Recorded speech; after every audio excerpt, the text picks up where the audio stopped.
महाराष्ट्रातील प्रथम महिला शिक्षिका सावित्रीबाई फुले यांना नम्र अभिवादन करतो व तसेच ज्यांच्यामुळे मी आज इथे उभा आहे आणि ज्यांच्यामुळे मी आज या पदापर्यंत पोहोचलो तसेच ते म्हणजे डॉक्टर बाबासाहेब आंबेडकर यांना सुद्धा मी नम्र अभिवादन करतो।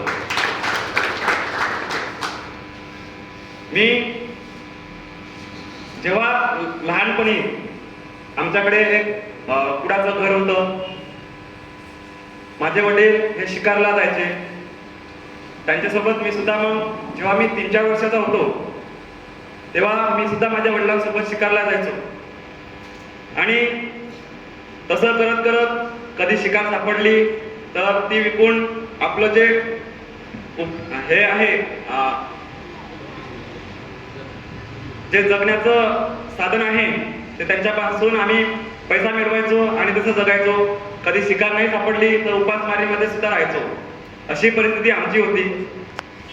नंतर वडिलांनी मला प्राथमिक शाळेत दाखल केलं, तिथे पण मग मी मधामध्ये सुट्ट्या काढायचो आणि वडिलांसोबतच शिकायला जायचो।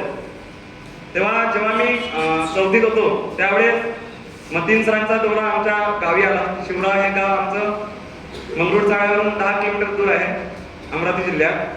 तर तेव्हा मतीन सर आले आणि मग त्यांनी मला विचारलं, काय रे तू आपल्या शाळेत येतोस का? तर मी सरांना सांगितलं, सर शाळेत आल्यावर काय होईल मग, काय माझा फायदा होईल मग, कारण शिकारीपासून मला 200-300 रुपये असे वडिलांसोबत भेटायचे आणि सोबतच मग वडील सुद्धा व्यसनात होते त्यावेळेस, दारू खर्रा असं व्यसन वडिलांसोबत मी सुद्धा करायचो। असं मी 4थी पर्यंत केलं। नंतर मतीन सरांना मी प्रश्न केला, सर मी तुमच्या शाळेत येतो परंतु तुम्ही मला तुमच्या शाळेत काय देणार हो? मग सरांनी सांगितलं की तुला शाळेत पुस्तकं भेटतील, कपडे वगैरे भेटतील, पण मी सरांना सांगितलं, सर तुमच्या शाळेत मला दारू आणि खर्रा भेटेल का? असं सरांना मी प्रश्न केला आणि मग सर सुद्धा जरा घाबरले, म्हणे हा शाळेत हे काय मागू राहिला म्हणे। मग सरांनी स्वीकारलं सुद्धा ते आणि त्यांनी मग 2-3 दिवस दिलं सुद्धा मला त्यांच्या शाळेत।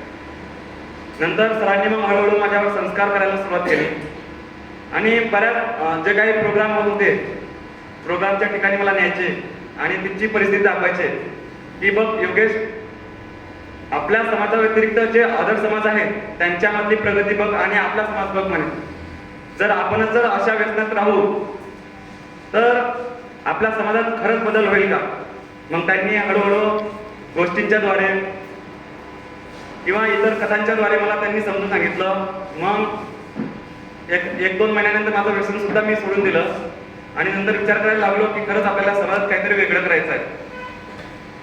तर मग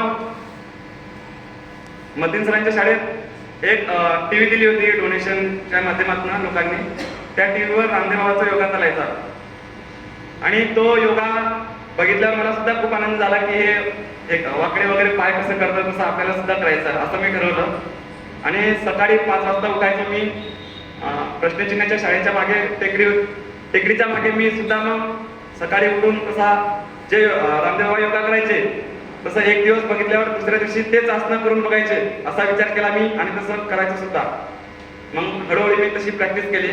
नंतर एके दिवशी मला मतीन सरांनी बघून घेतलं आणि त्यांनी मग प्रश्न केला, काय रे काय करता, असे पाय वगैरे वाकडे केले तर मग तुझ्यावर आणखी म्हणजे आपल्यावर प्रश्नचिन्हच निर्माण होईल ना, कारण अचानक कंबर वगैरे काही त्याच्यामध्ये वेगवेगळे त्रास जर उद्भवले तर आणखी आपल्याला खूप पैसा वगैरे लावा लागेल।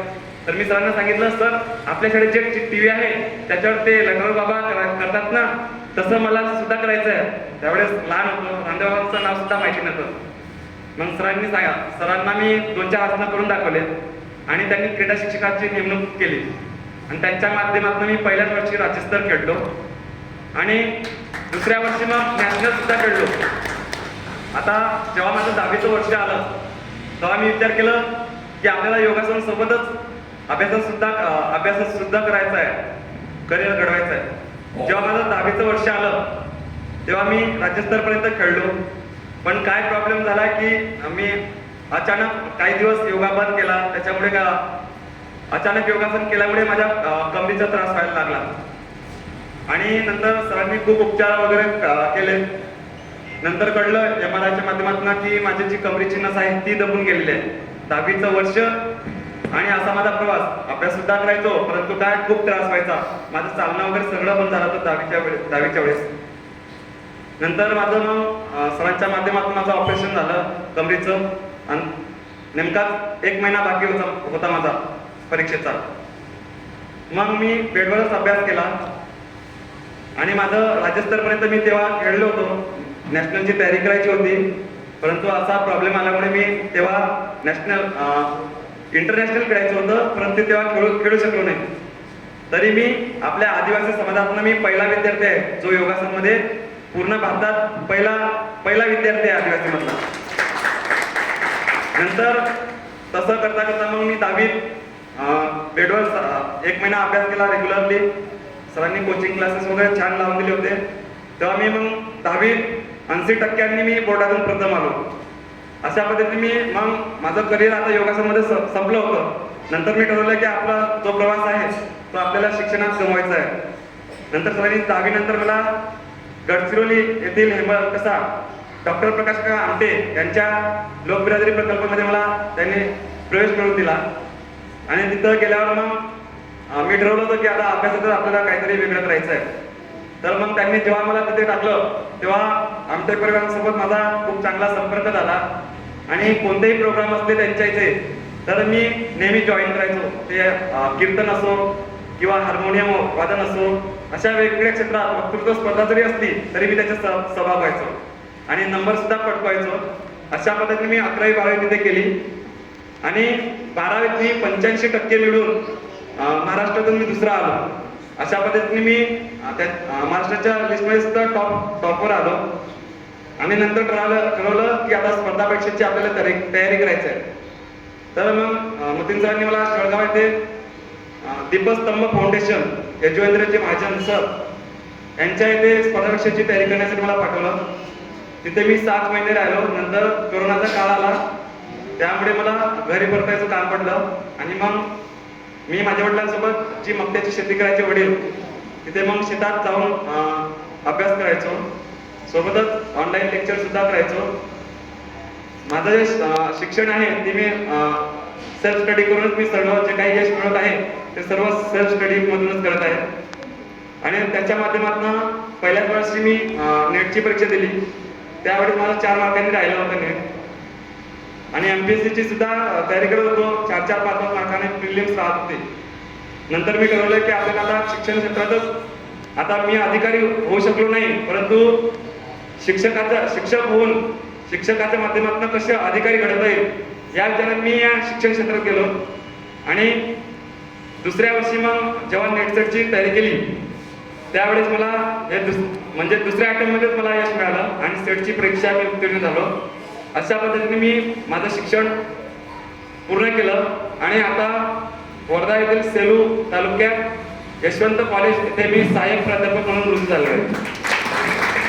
यात मला असे भरपूर अडथळे आले, जसं की जेव्हा मी मतीन सरांच्या शाळेत होतो त्यावेळेस म्हणजे जेव्हा शाळेच्या गावात वगैरे जायचो बाजाराला वगैरे, तेव्हा बरेच इतर समाजातले लोक हिनवायचे की हे पारदळी लोक, हे आता शाळा उघडली परंतु यांचा काय फायदा होईल यांचा, ही अशी शाळा आहे देखावा आहे सगळा, असे लोक आम्हाला म्हणायचे.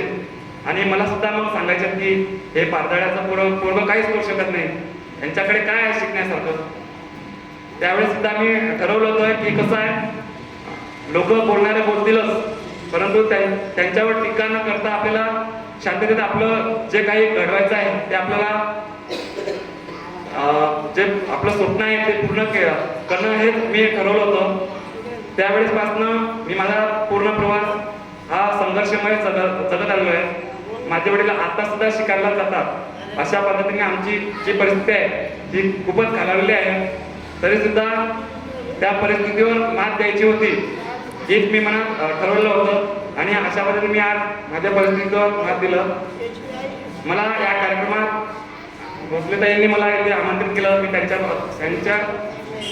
सुद्धा आभार मानतो व तसेच Tata power community development trust यांचे सुद्धा आभार मानतो.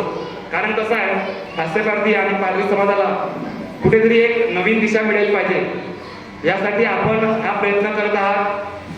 माझ्यासारखे अनेक विद्यार्थी असतील की ज्यांना शिक्षणाची आवड आहे परंतु त्यांच्या काही आर्थिक कारणांमुळे ते समोर जात नाही आहेत. त्यांना तुमच्या माध्यमातून नक्कीच मदत मिळेल आणि जे त्यांच्यामध्ये क्षमता आहे, जे कौशल्य आहे ते त्यांना ओळखण्यास खूप फायदेशीर ठरेल. यासाठी मी आपल्या सर्वांचे आभार मानतो व माझे 2 शब्द संपवतो. धन्यवाद. धन्यवाद योगेश सर, खूप खूप मोटिवेशनल